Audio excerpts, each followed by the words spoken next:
Hello, happy Friday, and welcome back to the HPP with your boy ABC. That is me. So, in other words, Adam Benjamin Coleman at the Human Performance Project. This channel, where you are right now, hopefully subscribed, pressing like. Special treat for all you viewers today. You get to hear somebody's voice besides my own. You know, I love to talk about myself, but today we get to talk with someone else. Good friend of mine and a workout partner, Mr. Jesse French. So, Jesse has worked out for a little less than 3 months now total, I guess, and has just kind of been pioneering some goals for himself along the way. And I wanted to have him talk to you about kind of what some of those goals are and what his process has been, what he looks forward to, what he doesn't, struggles he's had, successes he's had, all that kind of good stuff. The third wheel here that's going to be in and out of the frame is Pepper. And with that, I will turn it over to Mr. Jesse French.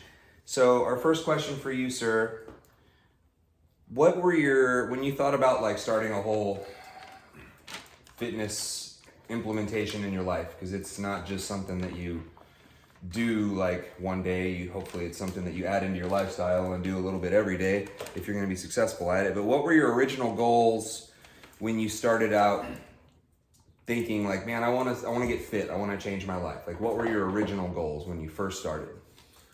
Well, I mean, starting weight was 256, and then... And let me, sorry, I'm going to stop you real quick. Like, what's the heaviest you've ever been? Like, tell us a little bit about kind of what your background has been with the whole weight thing. I struggle with food addiction, and in that struggle, I got as high as up to 280. And you're what, 6 foot? Yeah, 6'1". Okay. Yeah. And with that, getting 256 before I started with Adam as my trainer was amazing trainer. Was indigestion, acid reflux, severe allergies, major lower back pain, my lower right back, like sciatic down the leg, very low energy. Still struggle with drinking caffeine, not as much, and that's for different reasons, though, right? Like, yeah, well, you know more than definitely what I know. Yeah, the whole ADD thing. But like, when you reach for caffeine, is it like because you're tired, or is it really just because it's kind of a tool almost to kind of like focus you, I guess? Yeah.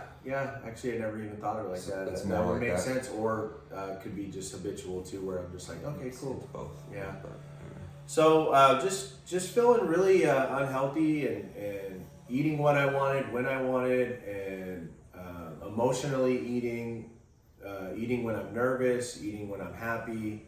You know, okay. Didn't matter what emotion. Yeah. I mean, looking forward to birthdays. Sounds bad, it's the truth. Looking forward to birthdays not because of the person's birthday as much as I get to eat a bunch of unhealthy food and the cake. That's real. Yeah, and that's how I knew like I have a real bad food addiction problem, because I'm like so stoked about the food they're gonna cook, and I'm like, whose birthday is it? Like, yeah, like why are we going again? Like what? So bad, right? So yeah, I've struggled with food addiction for a long time. I got when I got sober, and it was December 3rd of 05. Congratulations. Thank you. From that, the bad unhealthy replacement was food. Like, immediately, not even like a second guess. Like being at the Salvation Army, like donuts out there, eat what you want. Or even like the worst thing that doesn't help me at all is like, oh, I see the people look at me when I was fat. Oh, well, that's cool. Like they knew me in my past. We know you're not on meth. Look how fat you look. They wouldn't say it like that, but they almost looked at it as a sign of health in the recovery world, which I'm like killing myself another way is all I was doing, right? When I look at the stats of overeating and obesity in America, is like number 2 way to die is obesity in America. It's funny. My mom likes it when I'm fat. She always tells me I look healthy when I'm like a little bit chubby cheeked and about like 15% body fat. To me, I'm fat. To her, she sees that as healthy. Like you're eating enough. And it's funny. She's a different generation, but anyways, thank you for being honest about that struggle with food, because that is.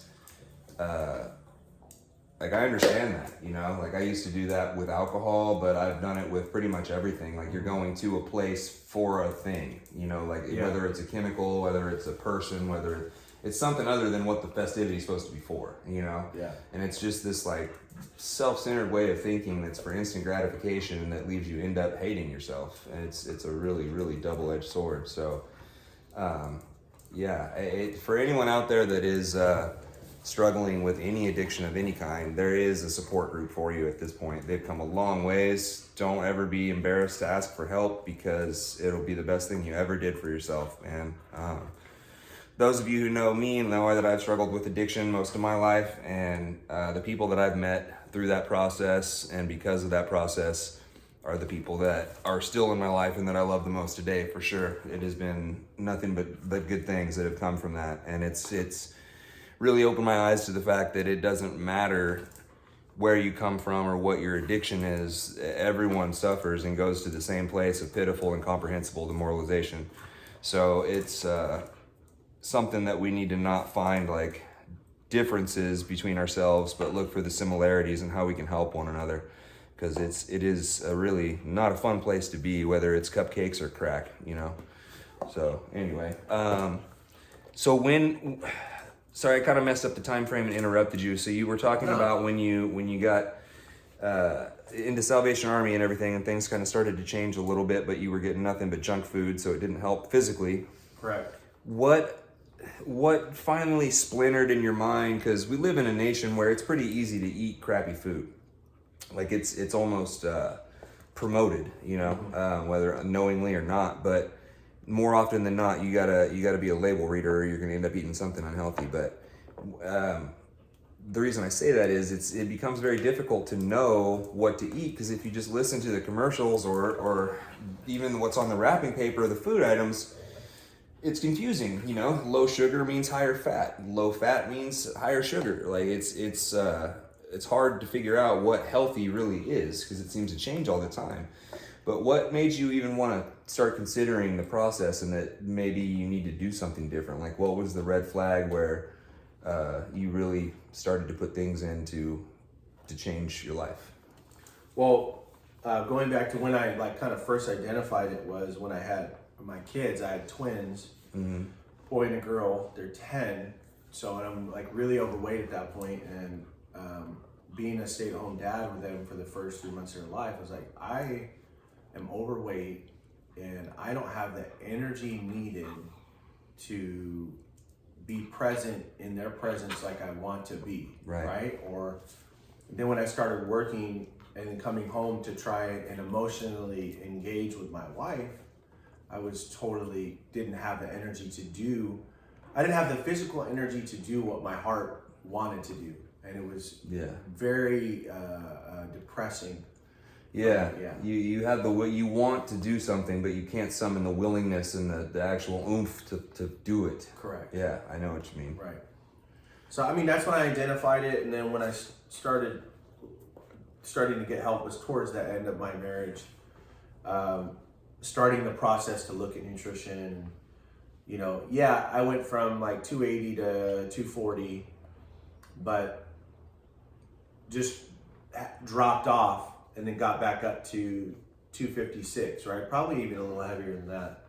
And I started not feeling good again. Like the back pain came back, the low to no energy came back, the high allergies, acid reflux, all these things associated with my weight. And I know that for sure, because when I went from 280 to 240, most of those things went away. Or at least got better. Huh? Way better, right? So like I knew, okay, I'm crossing into that I'm not going to feel good phase, right? So I like with Adam right now, right before starting with him was 256.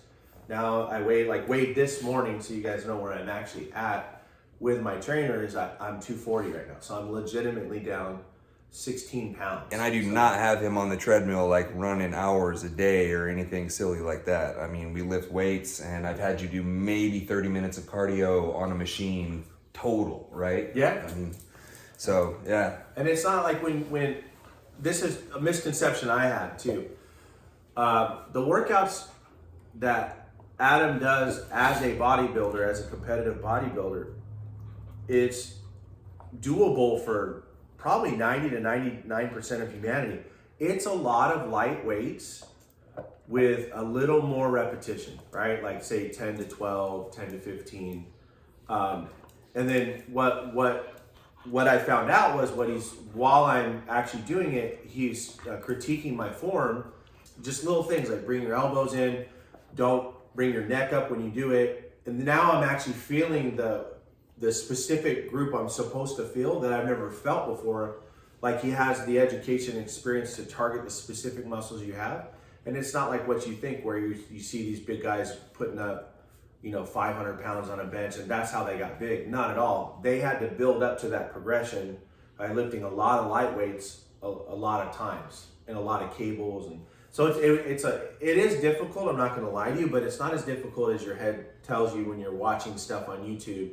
You're watching the end result of someone's 10-year career. I don't know if you want to piggyback on that. That's a very good point. Yeah, like when you see someone executing, a really controlled set, like they didn't start last Thursday. Like it's been a progression up to that point, and it's something that only comes with practice, like anything else. And it's really what I've come to learn is most helpful, regardless of your goals, is practice with specificity, like being very, very mindful and specific in what you're doing, not just going through the motions, but making sure that you have purpose behind whatever it is that you do, even the type of cardio that you choose, the reason your rest periods are the length that they are, the reason you're doing the reps that you're doing. Because like Jesse alluded to, our muscles don't know the difference between 10 pounds or 100 pounds. And guys especially, from a young age, we get sucked into ego lifting where you have to lift more, you have to be stronger to be successful. More weight equals more success. Well, I would rather have a client who can bench 225 8 times super slow and controlled and put it back on the rack by themselves than a client who could do 250 once, arching their back, squirming all over the place, and just a pretty ugly rep, like we're just waiting to hurt themselves. It's all about the time under tension if you're going for muscle building. So again, that goes down a caveat to everyone's fitness story that is important to know, and that's, what are you doing? What is your goal? Like, what are you training for? Why are you in the gym? Why are you choosing this exercise? Why are you choosing that number of reps? Why are you choosing the number of days you choose to train? Everything that you do should have purpose or a reason behind it, because it can. Otherwise, you're pretty much wasting your time. Like it's one of the very few things in life that is in your control is what you put in your body and how you treat your body. So taking advantage of that for a control freak like me is important. I'm gonna make it work and count where I can.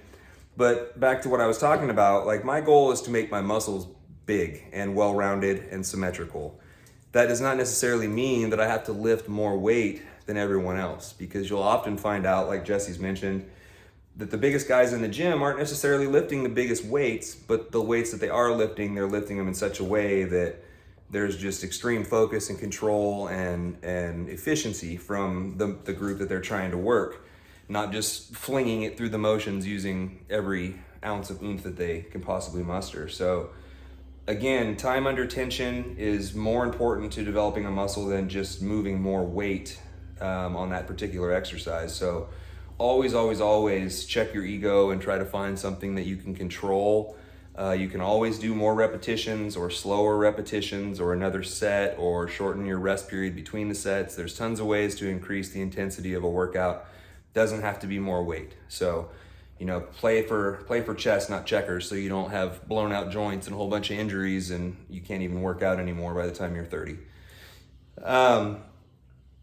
So Jesse, let's see where we've kind of jumped around a little bit here, but after having, the 10, 12 weeks or so in the fitness pool, I guess, because you've kind of seen how I live or how I've lived and kind of some more extreme ends of the spectrum and some more beginner ends of the spectrum. Like, have your thoughts really changed? Have your goals changed? The way that you viewed fitness in your mind?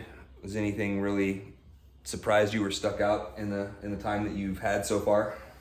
Yeah, I think the first, starting off with the first goal coming into this was just I sure would like to, number one, not be fat. Number two, start to gain control over what I eat. Number three, back pain going away. So improving your quality of life pretty much all the way Yeah, around. and those are gone. I still have more body fat percentage to drop, which is not a big deal. But now it's like, for me, it's like, I play golf, right? It's a lot of core and it's a lot of turn and torque on the body. I played golf my whole life. I like to play baseball. I like to play softball. I like to play basketball. You bowl? I bowl and just joined a bowling league. These are things like at my top weight, which I can only do once a month because I would be so sore not telling anyone about it. Where now it's like, well, I'm gonna get to be active. I can be a coach for my daughter or my son, like baseball or whatever, and like participate with the kids and actually be active and healthy. Does it surprise you how much easier things like bowling are now that you're practicing fitness more? Yeah, no, like I love to bowl, but I can usually only do like a game or two in like either my foot or my back or some forearm or something. Yeah, it's just like I'm hurt. I'm actually hurt, and then it would just like depress me that because growing up, my dad was a teacher. He's retired and a coach, so I was always in a gym. I was always playing basketball. I was always playing baseball. Golf, always playing a sport, so like to not be healthy enough to play the sports I want to play, to me finally got to a place, and then not having energy as well, like I explained earlier, just got to a place where like, this is unacceptable. Yeah. Like I cannot live like that. I'm unhappy. And I don't want to put food above what I want to do. Mm-hmm. I want to go boogie boarding and not get shredded with the first wave that hits me. I want to run on the beach or be awake all day with your kids. Whatever. And it's been a great change. Sometimes I only sleep 6 to 8 hours and I feel fine all day. And it's weird that sometimes I lay down thinking like the fat guy in me has to take a nap. And I'm like, why am I laying down? I'm not tired. Yeah. Because I'm used to like, okay, I have to recharge all the time. Yeah, your perspective changes. As your physiological needs change. Yeah. It's interesting. I forget about some of those things, and I appreciate you bringing them up, because it does start to just kind of gradually change your whole perspective, and you find yourself, or at least I did when I was younger, like a thought will cross your mind, or a way that you think about something will cross your mind, and you're just like, who's that? Like it'll kind of surprise you because it's so different than what you've experienced. Like for example, you were just saying like, oh, I need a nap, and then one day your brain says, fucking nap, we're gonna go do this instead, and you're like, oh, all right, I'm not mad at it, but that's different, so it just, I don't know, it kind of, for me, I've found a way to tie it into God that way, because obviously he doesn't make things that are defective, right?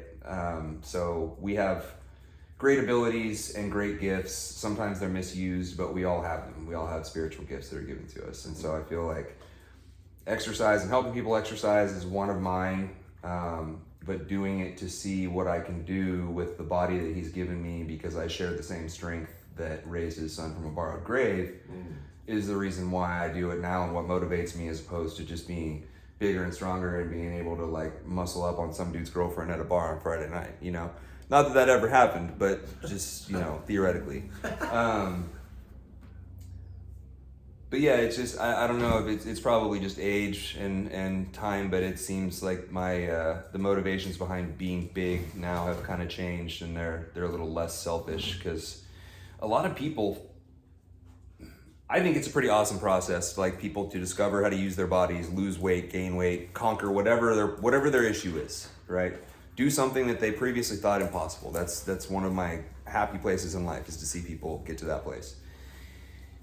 Some people do it for reasons that are just kind of not positive, though. Like they want to make their ex jealous, or they're going to a high school reunion and they want everyone to be, envious. And so they're going to do this crash course for 8 weeks, and then more than likely fall off the wagon or never follow through with it again and go right back to where they were or worse. Right. And it makes me sad, because exercise and nutrition really do have the ability to improve your entire quality of life. I mean, Jesse mentioned quite a few, but like less pain, less anxiety, better sleep, better self-confidence and self-image. Yeah. Like even just those 4 things right there, like that's going to make all your days a little bit easier if you have them instead of not having them. And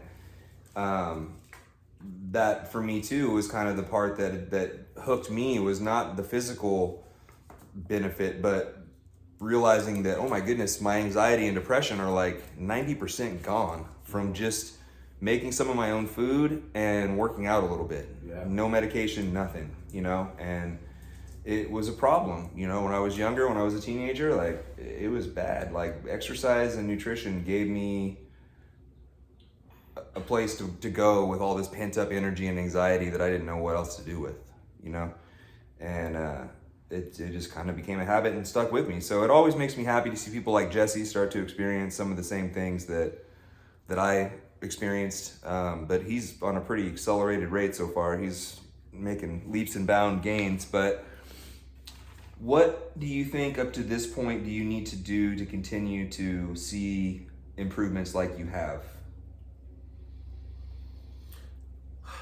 I mean, this is the best way I can explain it to someone who I guess kind of has similar struggles to me, right? If you struggle with food addiction, most of America does, right? When you're real honest about it. Or some addiction. Fine, and I recommend Adam Coleman as a trainer because he's my trainer, but not only am I getting results, but you can ask him and he'll answer your questions even if he's not your trainer because he's just a nice guy. You ask him a question about how you get this result. He has the answers, but then he'll also ask you probing questions where you start to think within yourself of, oh, I never thought of it like that. Oh, that's a great perspective on that, right? And once I got linked in with him as my trainer, and he figured out what I needed because he's asking me questions, I'm giving him answers, he's diagnosing it just like a doctor would. That's what good trainers do. Then all I'm required to do at this point is shadow him, right? So having a trainer with education and experience, and you can see obviously Adam's physique, he's not just making it up, like his physique carries what he preaches, right? So he practices what he preaches. It's a lot easier for me. I have to, when he's telling me things, I'll ask things. You want to ask lots of questions too, like what does that word mean? And then he'll break it down for you, right? And then you're actually learning that word of what it means in association with your body, right? Or what you need. Then the education is half of what you need, right? Because I mean, the Bible says in Proverbs, there are those that die due to a lack of knowledge. It's a proverb, right? So not having the knowledge as to why or why am I overweight? Why am I addicted to food? And then being in that place of not knowing, right? And then staying in that place with God and then asking counsel, right? You know, asking from a trainer. God speaks through people, right? So when Adam is teaching me about what to do, then I just typically when you have a great trainer, you shadow them. I don't want to confuse anyone, right? So it's really actually easier for me to have that. And then he's getting me gauged to where I'll have a pathway of being able to not only do this on my own, but it's becoming a passion of mine too. And it's like, I was actually asking him the other day, it was really cool.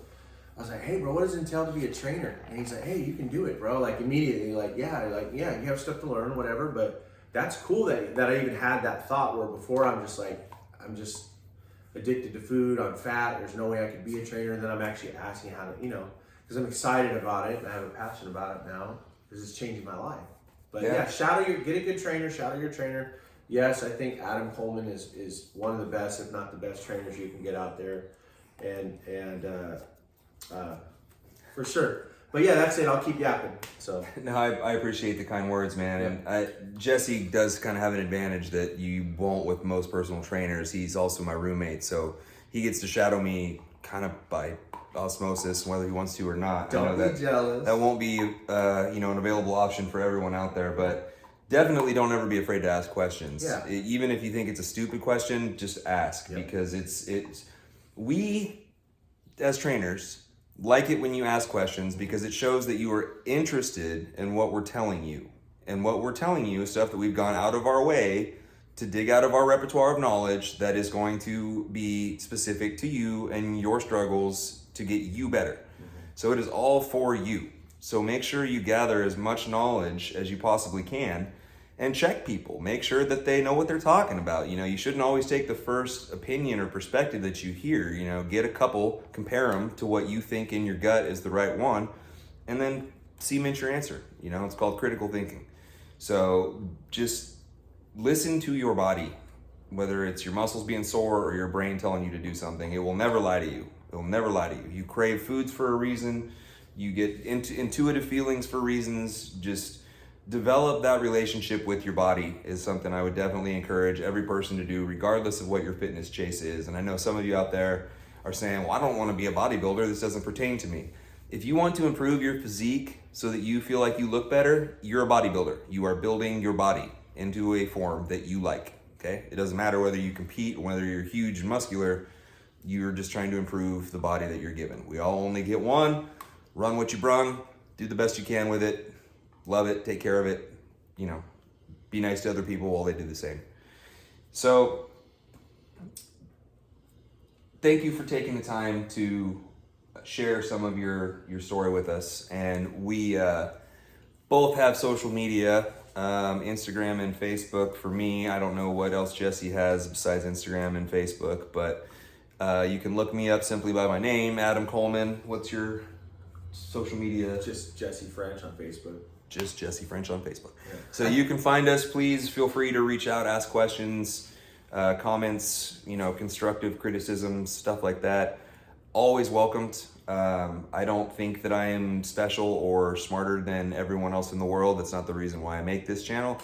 And I'm not making it because I'm any kind of a medical professional, and I'm not advocating any type of lifestyle change or supplementation practices or workout practices or anything altering at all. I'm not advocating, condoning, or dooming anything. Okay, just this is all my personal perspective and experience, not something that you necessarily need to take and try to duplicate. But if it resonates with you, cool. Hopefully you save some time and don't make some of the same mistakes that I made. But as of right now, Jesse, do you have any questions? Do you feel like you want to add anything? What has been the best and worst part, would you say, of your journey to date so far? I think like first starting off, before the weight was coming off, because I've been through this before, being a heavier set and then pushing. I knew the first 2 weeks was going to be kind of like a boot camp for me, and just really, really sore. Really, really difficult. And I think for the person that's like me, that knows that it's so hard to push past that barrier in your own head to just make yourself up and go. So I would care. Yeah, of course, I have faith in God. Right? I go to church, and that I always carry that. But I would think, okay, God has called me to be a father to my children.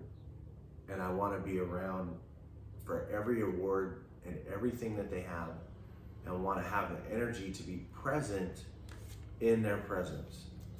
The tire, the sleep apnea, the overweight was causing me to be irritable, and not only not being present in people's presence that I love, but actually detached, disassociated,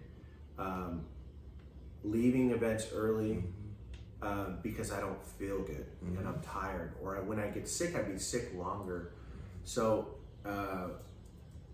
yeah, I mean, look at when COVID hit, whatever people's view is, it's like, how is it going to hurt me to get my immune system stronger and healthier for whatever comes next? So I'm healthier, so my body can naturally take these things on. So, you know, but that's really, I need to be present in the people that I love, in their presence, and being healthy keeps me in that place. Being unhealthy keeps me out of that place. And that's me.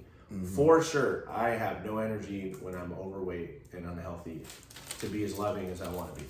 Yeah, that's a very, very, very good point, you know, and just, it all kind of works cyclically, doesn't it? You know, when you feel better, you're more apt to be present, you're more apt to volunteer, you're more apt to spend time doing stuff. When you don't feel well, you're more apt to say no, to sequester yourself and just kind of isolate, you know, or at least that's my story too. Yeah. So at this point, with the knowledge and the experience that you have, if I were to just disappear off the face of the earth forever, do you think that you'd continue without a trainer? With what you've taught me and what I've received. Yeah, yes. would you keep wanting to learn and go forward? Yeah, I would, and I'd be sad that I couldn't reach out to you though if that happened. Yeah. But you know what I mean, like. Most importantly. Yeah, I would. I definitely would. Like, there's no turning back or giving up for me. I'm 41 years old. I can't afford. No more do-overs. I can't. It's like coming up to 45 and 50 and all those ages where things can happen. Anything that can happen will happen. And the more unhappy. I'm not 20.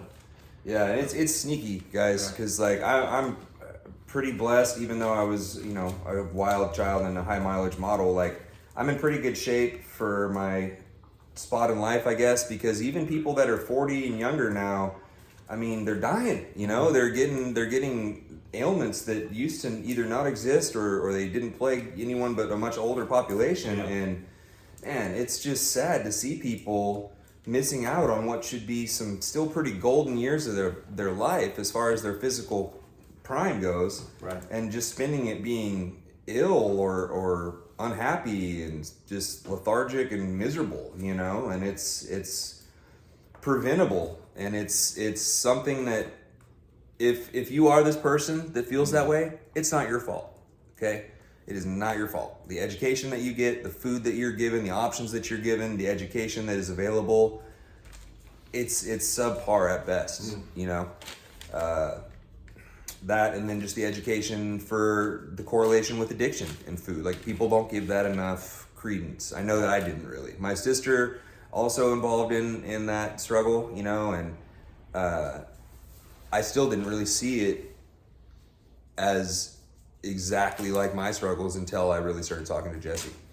But it's a big deal. It's hard. It's not easy for people. So give yourself credit even for the little wins every day. And the hardest part of your whole fitness journey is going to be walking through the door the first time. After that, everything gets easier. You might even start to enjoy it, but it can change your life for sure. So, like I said, if anyone has any questions about resources or want more information on different options and things available to improve or begin your fitness journey, drop me or Jesse a line. But thank you all for your patience in watching this video. Jesse, thanks for being a part of it. We will be back soon with more fitness, supplementation, spirituality, and the like for you guys. Thank you for being here. Till next time, be good humans, take care of each other, stay swell, stay swole. Peace out.